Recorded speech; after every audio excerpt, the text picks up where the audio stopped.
حضرت علی علیہ السلام اور بیواؤں، مسکینوں اور یتیموں پر شفقت۔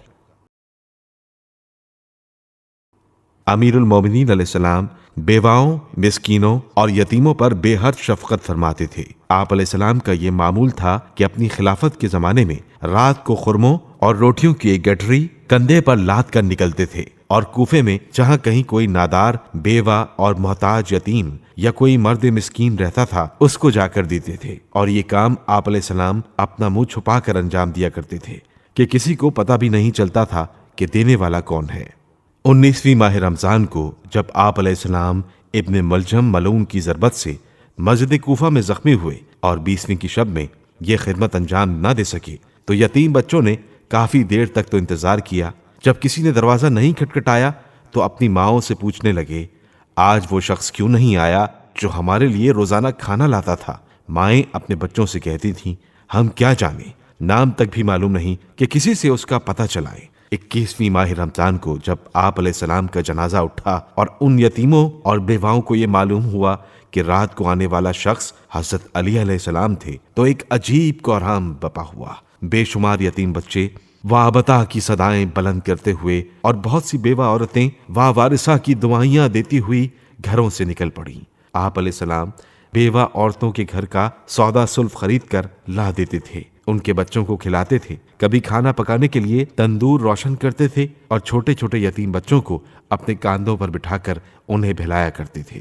لکھا ہے کہ جب حسنین علیہم السلام حضرت علی علیہ السلام کو نجف اشرف میں دفن کر کے واپس ہوئے تو ایک کھنڈر کی طرف سے گزر ہوا۔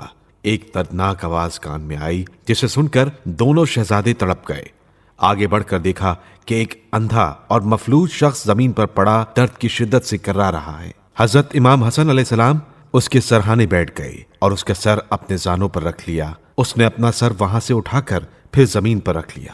امام حسین علیہ السلام نے کہا، بھائی شاید اسے سر زانوں پر رکھنے سے تکلیف ہوتی ہے جو اپنا سر زانوں سے ہٹا لیا ہے۔ اب جو اس نے آواز سنی تو پریشان ہوا اور کہنے لگا، مجھے معاف کیجئے، میں نے دھوکے میں ایسا کیا ہے، میں نے آپ کو نہیں پہچانا تھا بلکہ اپنے ایک اور محسن و مربی کو سمجھا تھا۔ حضرت امام حسن علیہ السلام نے پوچھا، وہ کون؟ اس نے کہا، میں اس کھنڈر میں سال بھر سے پڑا ہوں، آنکھوں سے اندھا ہوں، ہاتھ پاؤں سے معذور و مفلوج ہوں۔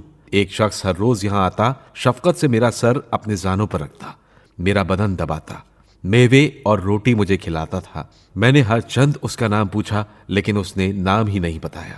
بس تمہیں کیا بتاؤں کہ وہ کون تھا اور کہاں کا رہنے والا تھا؟ صرف اتنا جانتا ہوں کہ وہ خدا کا کوئی ولی تھا، کیونکہ جب تک میرے پاس بیٹھا رہتا اس کی زبان پر مسلسل ذکر خدا جاری رہتا تھا۔ اب 3 دن ہوئے کہ میرا وہ محسن و مربی مجھ تک نہیں پہنچا، خدا جانے اس پر کیا گزری۔ اس وقت جو آپ نے میرا سر اپنے زانوں پر رکھا تو میں سمجھا وہی ہے۔ میں نے اپنی ناراضی کا اظہار کرنے کے لیے سر کو دوبارہ زمین پر رکھ دیا تھا۔ یہ سن کر امام حسن علیہ السلام اور امام حسین علیہ السلام نے ایک سرد آہ بھری اور اس سے کہا، اے شخص، وہ ہمارے پدر بزرگوار علی ابن ابی طالب تھے۔ ایک ظالم نے ان کو شہید کر ڈالا، اس وقت ہم ان کو دفن کر کے آ رہے ہیں۔ یہ سنتے ہی اس فقیر کا غم سے عجب حال ہوا اور کہنے لگا، آپ کا بڑا احسان ہوگا، مجھے اس مقام تک لے چلیے جہاں میرا وہ محسن دفن ہے۔ حسنین علیہم السلام اسے اٹھا کر وہاں لے گئے۔ اس درویش نے آپ علیہ السلام کی قبر پر اپنا سر رکھ کے درگاہ الہی میں یہ دعا کی، خدا بندہ، اب دنیا میں رہنے کا مزہ نہیں، میں تجھے یہ صاحب قبر کا واسطہ دے کر کہتا ہوں کہ ملک الموت کو میری روح کو قبض کرنے کا حکم دے۔ خدا نے اس کی دعا قبول کی اور وہیں اس کی روح قفس عنصری سے پرواز کر گئی۔